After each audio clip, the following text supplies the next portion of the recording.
میں ہوں امر شاہ اور آپ دیکھ رہے ہیں میرا فیس بک پیج اور یوٹیوب چینلز۔ میں ہمیشہ مختلف اور مخالف رائے کو سننے اور اس کے سمجھنے کا حامی رہا ہوں۔ اختلاف رائے کو ایک نعمت سمجھتا ہوں جو سب سوشل میڈیا پہ چل رہا ہے آج کل۔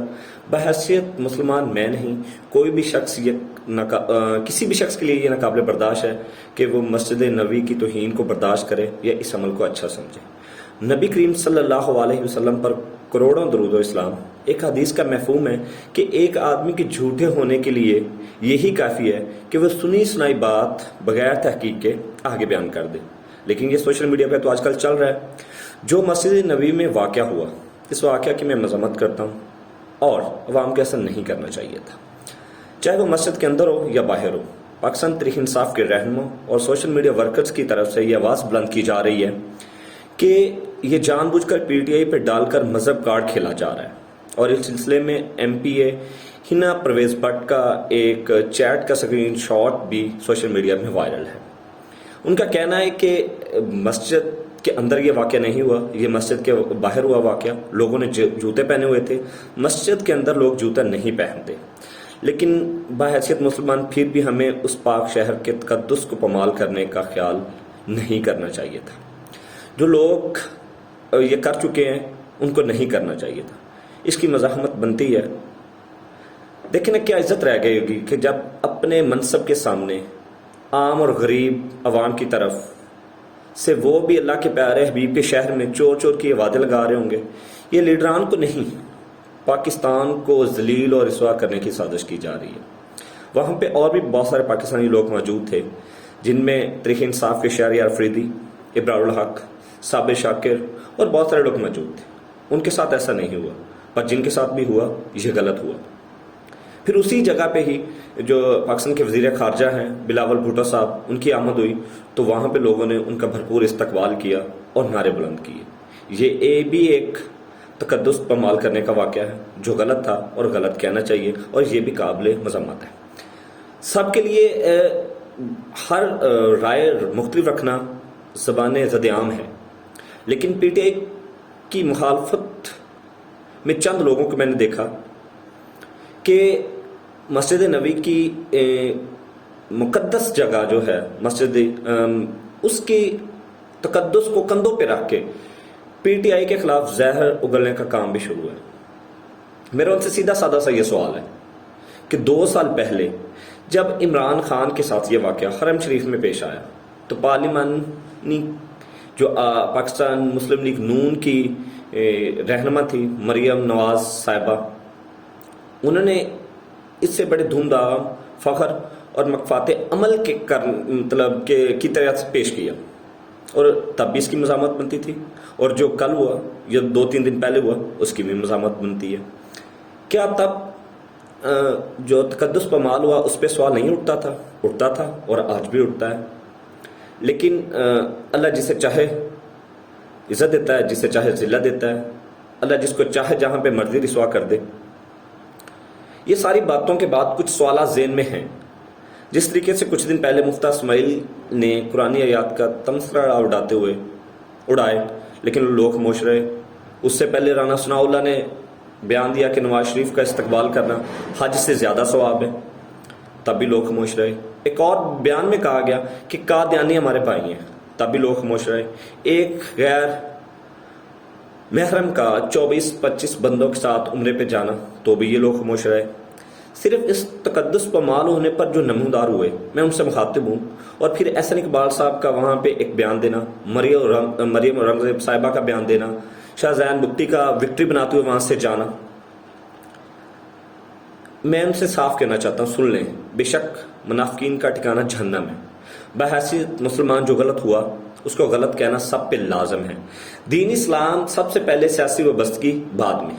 ایک حدیث کا مفہوم ہے کہ اے ایمان والو، اپنی آوازیں نبی کی آوازوں پر اونچی نہ کرو، ان کے حضور زیادہ بلند آواز سے کوئی بات نہ کہو، جیسے ایک دوسرے کے سامنے بلند آواز سے بات کرتے ہوئے کہ کہیں تمہارے اعمال برباد نہ ہو جائیں اور تمہیں خبر نہ ہو۔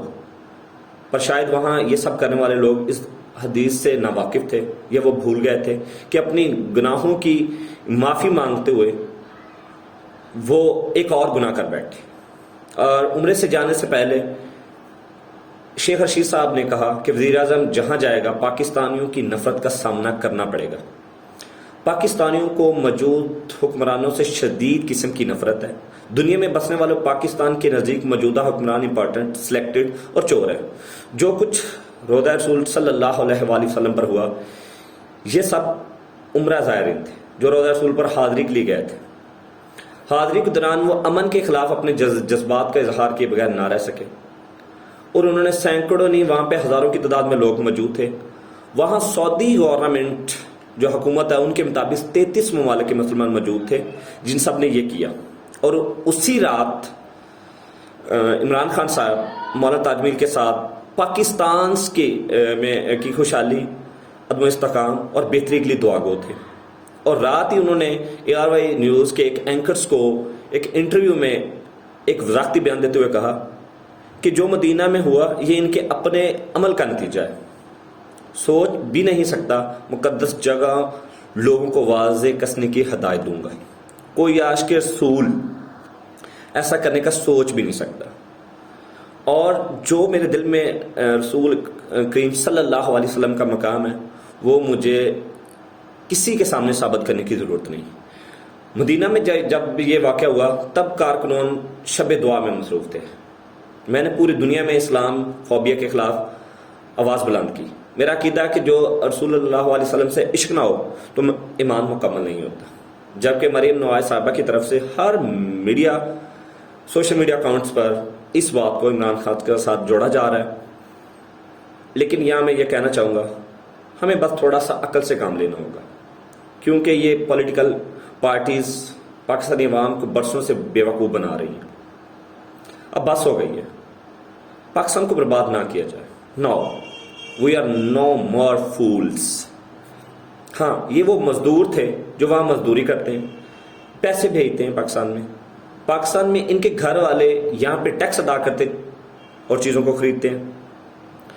40-50 بندوں کا عمرے پہ جانا اور دوسری طرف پاکستان میں موجود غریب عوام کو کھجوروں تک خریدنے کے لیے پیسوں کا نہ ہونا۔ بات تو سچ ہے، لیکن جگہ کا انتخاب غلط تھا۔ نعرے لگانے کے بجائے مسجد نبوی میں ان کی ہدایت کے لیے اجتماعی دعا کروانا زیادہ بہتر تھا۔ بس یہ کہوں گا، مسلمان بنو، متعصب نہیں، احتیاط کیجیے اس سے پہلے کہ بہت دیر ہو جائے۔ پاکستان میں تیزی سے بڑھتے ہوئے پولیٹیکل پولرائزیشن اب عدم برداشت کی صورت ہم سب کے گھروں میں داخل ہو چکی ہے اور نجی تعلقات میں آگوشی ہے۔ سیاسی تفریق اب دلوں میں تفریق لانے لگی ہے، جبکہ سیاسی بنیاد پر انسانوں کے روزمرہ مسائل کو حل کرنے اور انہیں قریب لانے کے لیے سیاست کی جاتی ہے۔ لیکن یہ جو کچھ ہو رہا ہے یہ سیاست نہیں ہے۔ آپس میں گفتگو کا معیار جو چل رہا ہے اس ٹائم وہ شاید میرے لیے نہیں، وہ اس قدر گر چکا ہے کہ ہم بامی احترام نام کی کوئی چیز اب میں باقی نہیں رہی۔ ایسے سنجیدہ حباب کی زبان بگڑتے ہوئے دکھائی دی کہ حیرت سے ایک پریشانی کی کیفیت طاری ہو گئی۔ درجنوں دوست اب ایک دوسرے کو سوشل میڈیا پر انفرینڈ کر چکے ہیں۔ گھریلو تعلقات بھی بامی تفریق، بے ادبی کی صورتحال سے دوچار ہے۔ کیا یہ مناسب ہے کہ ہم ایک ایسی صورتحال کی وجہ سے آپس میں بزن ہوں جس میں براہ راست ہمارا تو کوئی ہاتھ ہی نہیں ہے؟ ہمیں اپنے جیسے عام انسانوں کی زندگیوں کو بہتر بنانے اور انہیں ہنستا ہوا دیکھنا چاہیے، دین کے بتائے ہوئے راستوں پر چلنا چاہیے۔ ایسا نہ ہو کہ لیڈروں کی وجہ سے دین اور ایمان کو ہاتھوں سے گنوا بیٹھے۔ اپنی بات کسی پہ نہ تھوپیں، سنی سنائی باتوں کو پھیلانے سے گریز کریں، پہلے تحقیق کر لیں۔ افواہیں پھیلانے والے عناصر کا حصہ مت بنیں۔ یہ مفاد پرست جھوٹ پر مبنی تصویریں، ویڈیوز، پوسٹیں ہماری اندھی تقلید کا سہارا لیتے ہوئے ہمارے ذریعے معاشرے میں پھیلا رہے ہیں۔ اس کی وجہ سے ہی عدم برداشت بڑھ رہی ہے۔ پیار و محبت کو پروان چڑھائیں، اچھے معاشرے کے مہذب شہری بنیں۔ آئیں عہد کریں کہ حالات کی آندھی کو اپنے اوپر اثر انداز نہیں ہونے دیں گے، ایک دوسرے کا ہاتھ تھامے رکھیں گے، ایک قوم بنیں گے، باہمی احترام کے ساتھ مکالمہ کرتے رہیں گے، آگے بڑھتے رہیں گے۔ اللہ تعالی ہمیں بہترین سوجھ بو عطا فرمائے۔ جزاک اللہ۔